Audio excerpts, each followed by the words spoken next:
Bismillahirrahmanirrahim. Assalamualaikum warahmatullahi wabarakatuh. Kenalkan, nama saya Sifa Islauddin dengan NIM 2201010296 dari kelas manajemen 4A. Di sini saya akan membuat video presentasi mata kuliah analisis laporan keuangan perusahaan Bakri and Brother pada tahun 2021 dan 2022. Sebelum kita membahas rasionya, menganalisisnya di sini yang nanti kita akan bahas, yang pertama ada rasio likuiditas, yang kedua rasio aktivitas, yang ketiga ada rasio solvabilitas, yang keempat ada rasio profitabilitas, dan yang terakhir rasio pasar. Yang pertama rasio likuiditas.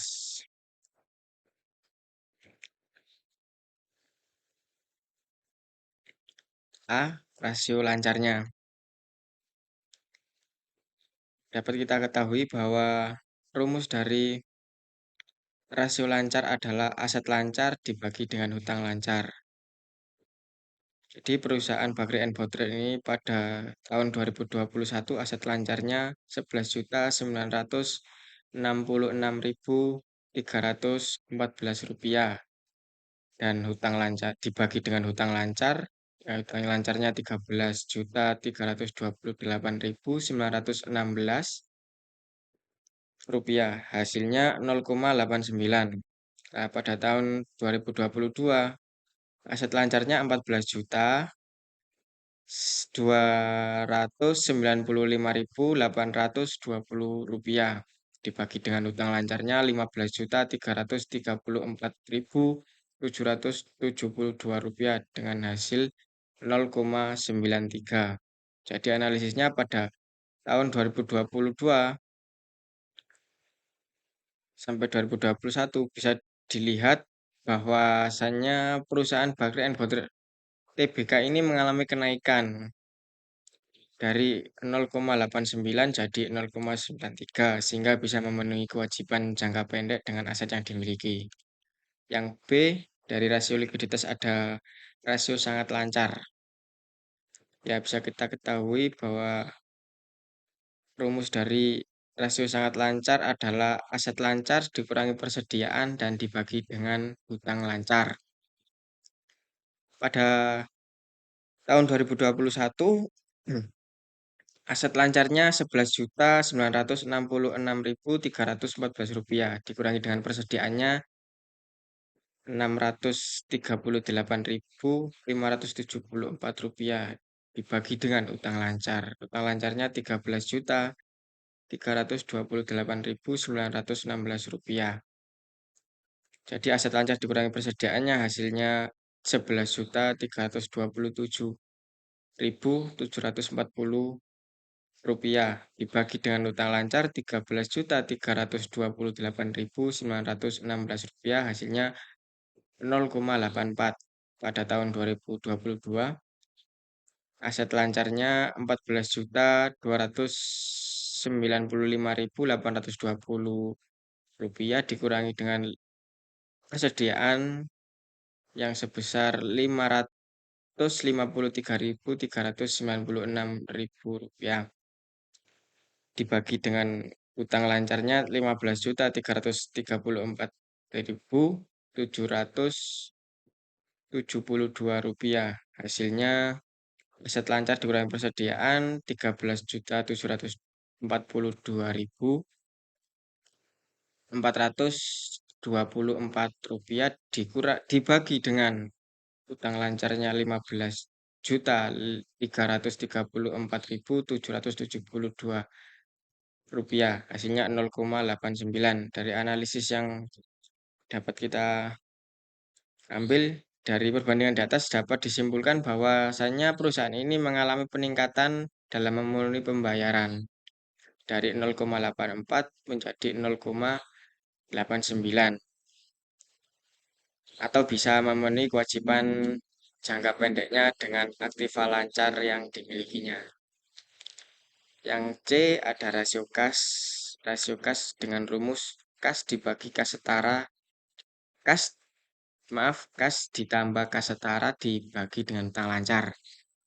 Pada tahun 2021, kas ditambah setara kas ada Rp154.523 dibagi dengan 13.328.916 rupiah. Hasilnya adalah 0,011.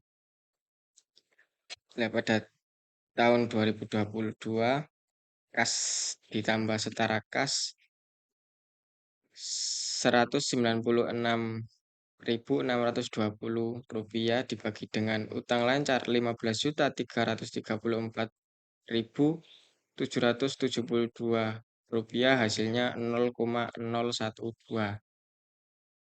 Dapat kita analisis dari perbandingan data di atas, disimpulkan bahwasanya pada tahun 2021 sampai 2022, perusahaan ini mengalami peningkatan dalam membayar utang jangka pendeknya dengan uang kas yang tersedia.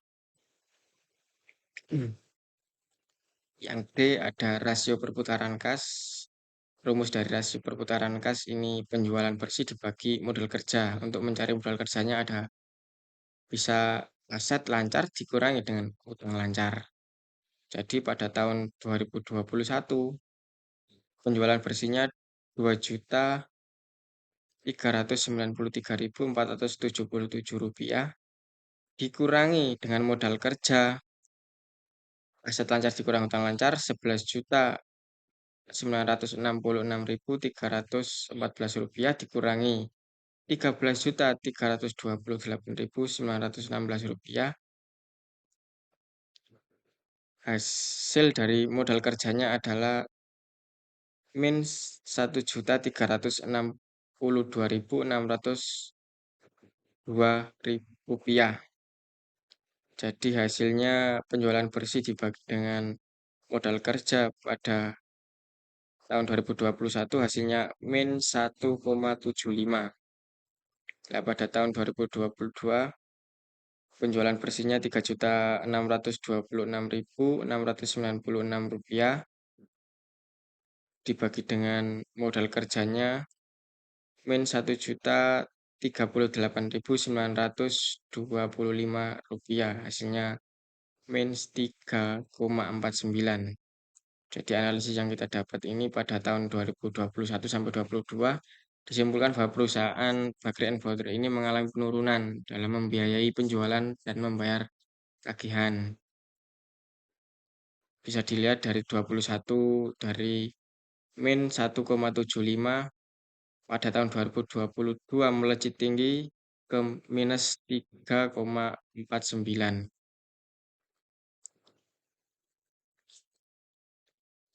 Selanjutnya ada inventory to net working capital dengan rumus persediaan dibagi dengan modal kerja bersih. Persediaannya 500 pada tahun 2021 persediaannya Rp638.574 dikurangi dengan modal kerja bersih min Rp1.362.602. Hasilnya min 0,46. Pada tahun 2022 persediaannya Rp553.396 dibagi dengan modal kerja bersih yakni minus Rp1.038.925, hasilnya 0,53. Jadi dapat kita analisis pada tahun 2022 perusahaan Bakery and Bottler dapat disimpulkan mengalami penurunan modal kerja terlalu tinggi dibandingkan dengan persediaannya. Selanjutnya ada rasio pasar. Rasio pasar yang pertama ada perputaran piutang dengan rumus penjualan dibagi piutang. Jadi pada tahun 2021 penjualannya Rp2.393.000 Rp477 dibagi dengan piutang Rp1.004.738 hasilnya 2,38 dengan days of receivable yakni 365 hari dibagi dengan 2,38 hasilnya 153 hari. Pada tahun 2022 penjualannya Rp3.626.696 dibagi dengan piutang yakni Rp994.687 dengan hasilnya 3,72 dengan days of receivable-nya 365 hari dibagi dengan 3,72 hasilnya 98 hari. Jadi perusahaan ini dapat mengumpulkan piutang pada tahun 2021-nya ya sebanyak 2,38 atau 238% dalam satu periode pada tahun 2021. Dan pada tahun 2022-nya dapat mengumpulkan piutang sebanyak 3,72 atau 372% dalam satu periode. Jadi analisisnya dari perbandingan di atas dapat disimpulkan bahwa perusahaan Bakri and Brothers Tbk mengalami peningkatan dalam perputaran piutang. Jika tahun 2021 dapat mengumpulkan piutang dalam 153 hari, justru pada tahun 2022 hanya membutuhkan 98 hari untuk mengumpulkan piutangnya. Yang kedua ada perputaran persediaan, inventory turnover, yakni dengan rumus penjualan dibagi persediaan. Nah, pada tahun 2021 penjualannya Rp2.393.477 dibagi dengan persediaannya Rp638.574 hasilnya 3,74 dengan inventory turnover in days 365 hari dibagi 3,74 hasilnya 97 hari. Jadi perusahaan Bakri and Brothers dapat memutar persediaannya siap jual pada tahun 2021-nya ini 3,74 atau 374% setiap periode atau 90 hari. Pada tahun 2022 penjualannya Rp3.626.696 dibagi dengan persediaannya Rp553.396 dengan hasil 6,55 dengan inventory turnover index 365 hari dibagi dengan 6,55 hasilnya 55 hari. Jadi perusahaan Bakri ini dapat memutar persediaannya menjadi barang siap jual pada tahun 2022 yaitu 6,55 atau 655% setiap periode atau bisa dikatakan 55 hari. Jadi analisisnya dapat kita ambil simpulan bahwa perusahaan Bakri and Brothers ini mengalami peningkatan pada tahun 2022. Karena kan semakin tinggi rasio menunjukkan bahwa persediaan semakin cepat mengkonversi persediaan. Jika pada tahun 2021 membutuhkan 97 hari, maka pada tahun 2022 hanya 55 hari. Ya, selanjutnya ada perputaran utang usaha dengan rumus beban pokok penjualan dibagi dengan utang usaha. Pada tahun 2021 beban pokok penjualannya Rp1.971.882 dibagi dengan utang usaha Rp405.402 dengan hasil 4,86 dengan days payable outstanding 365 hari dibagi dengan 4,86 hasilnya 75 hari. Pada tahun 2022 beban pokok penjualannya Rp2.910.526 dibagi dengan utang usaha Rp591.166, hasilnya 4,92, atau dengan days payable outstanding-nya 365 hari dibagi dengan hasil 4,92, hasilnya adalah 74 hari. Jadi dapat kita simpulkan bahwa perusahaan Bakri and Brother Tbk ini mengalami peningkatan dalam membayar hutang.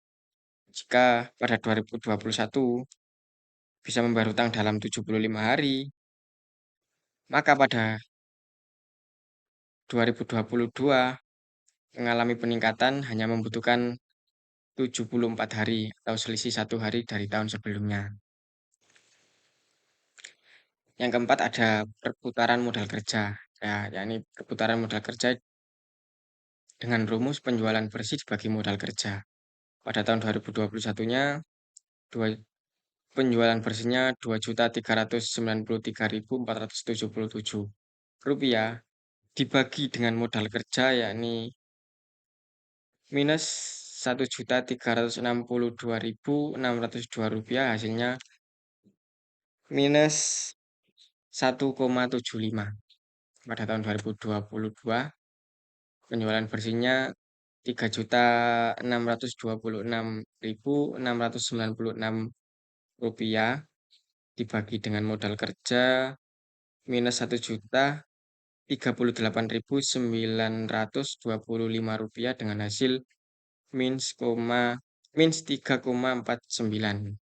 Jadi dapat kita analisis bahwa perusahaan ini mengalami penurunan modal kerja pada tahun 2022 yaitu sebesar 1,74 atau 174% dibanding 2021. Selanjutnya ada perputaran aktiva tetap dengan rumus penjualan bersih dibagi dengan aset tetap. Pada tahun 2021 penjualan bersihnya Rp2.393.477 dibagi dengan aset tetapnya Rp1.754.550 dengan hasil 1,36. Pada tahun 2022 penjualan bersihnya Rp3.626.696 dibagi dengan aset tetapnya Rp1.632.431 dengan hasil 2,22.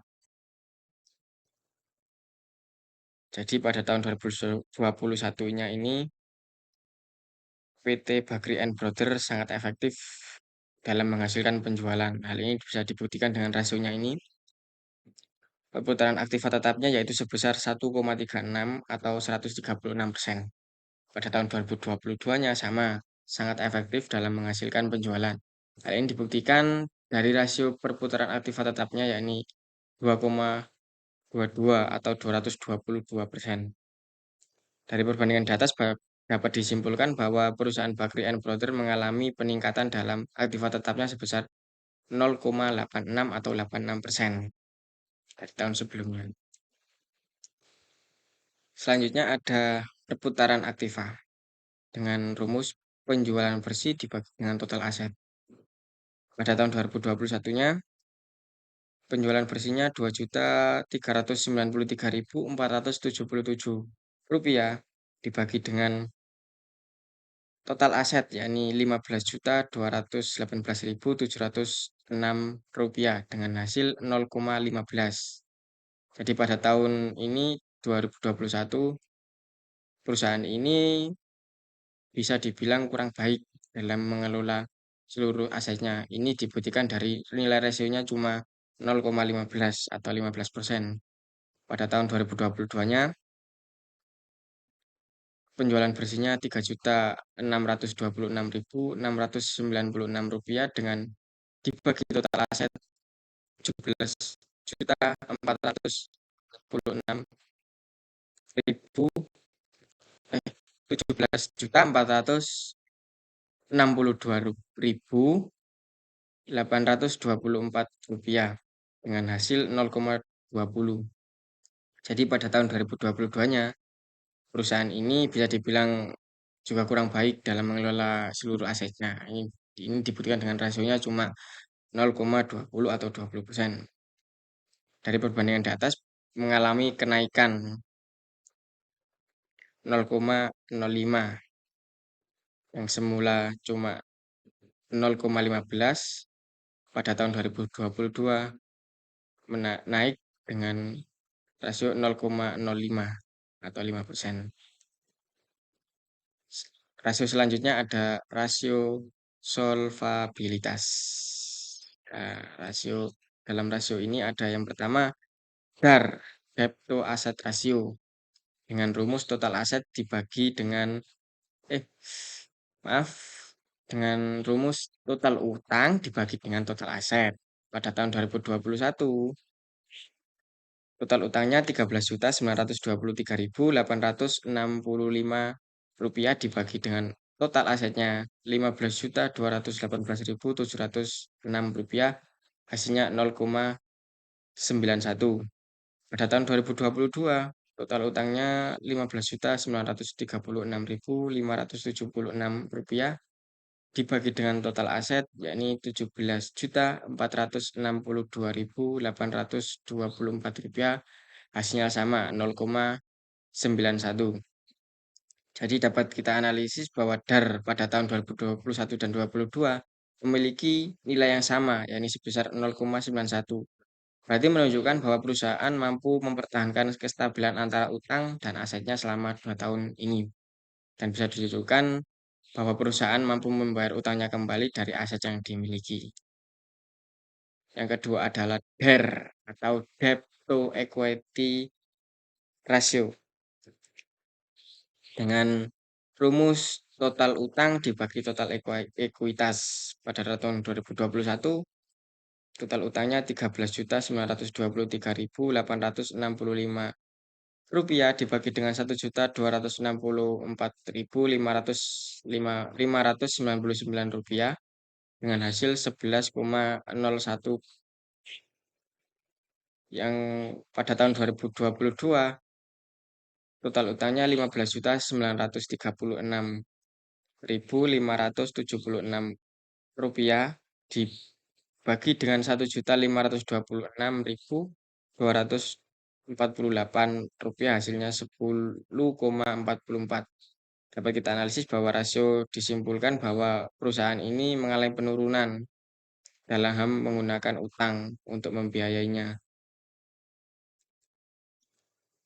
Selanjutnya ada LTDTER atau Long Term Debt to Equity Ratio, dengan rumus utang jangka panjang dibagi dengan total ekuitas. Pada tahun 2021-nya utang jangka panjangnya Rp594.949 dibagi dengan total ekuitas Rp1.264.599, hasilnya 0,47. Pada tahun 2022 utang jangka panjangnya Rp601.804 dibagi dengan total ekuitas yakni Rp1.526.248, hasilnya adalah 0,39. Jadi dapat kita analisis jika LTDTER pada tahun 2022 sebesar 0,39, maka utang jangka panjangnya terhadap ekuitas perusahaan mengalami perubahan menjadi rendah dari tahun 2021 yang sebesar 0,47. Rasio ini menunjukkan bahwa perusahaan ini memiliki struktur modal yang sehat dengan sedikit ketergantungan pada utang jangka panjang dan memiliki kemampuan yang baik untuk membayar kembali utangnya dari modal ekuitasnya. Selanjutnya ada times interest earned yang dengan rumus EBIT dibagi dengan total biaya bunga.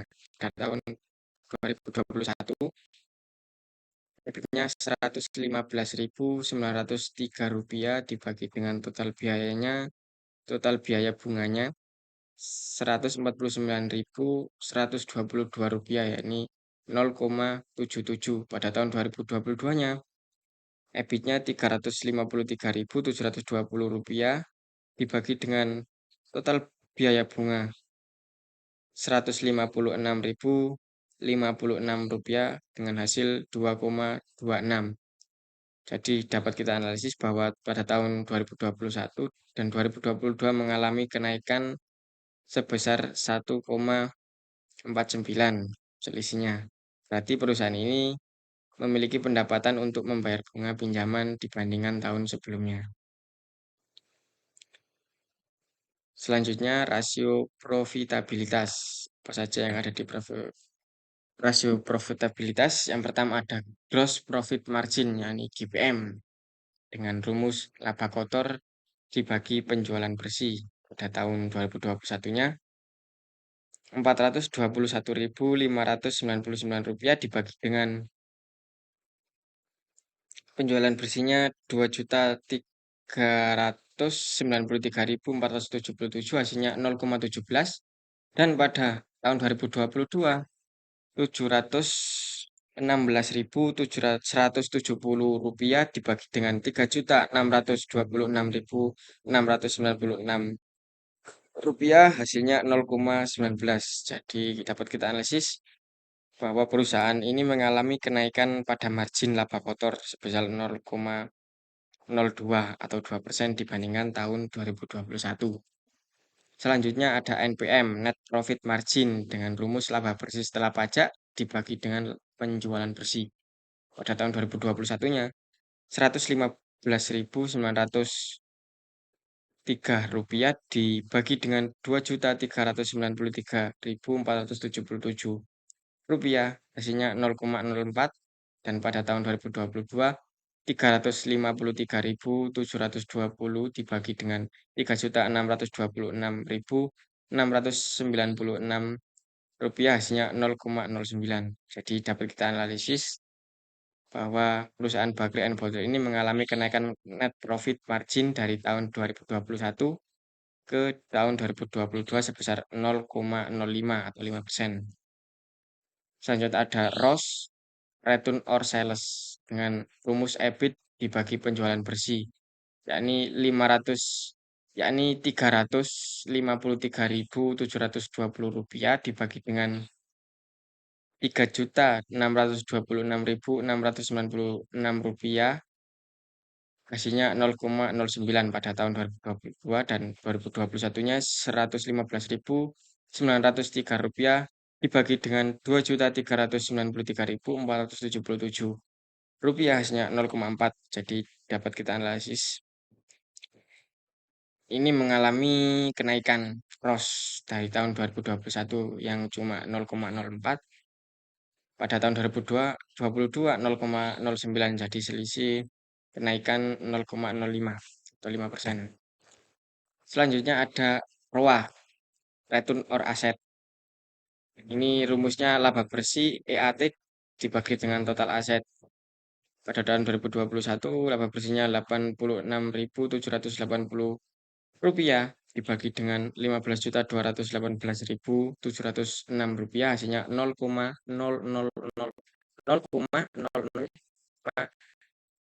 Dan pada tahun 2022, laba bersihnya Rp306.161 dibagi dengan Rp17.462.824, hasilnya 0,01.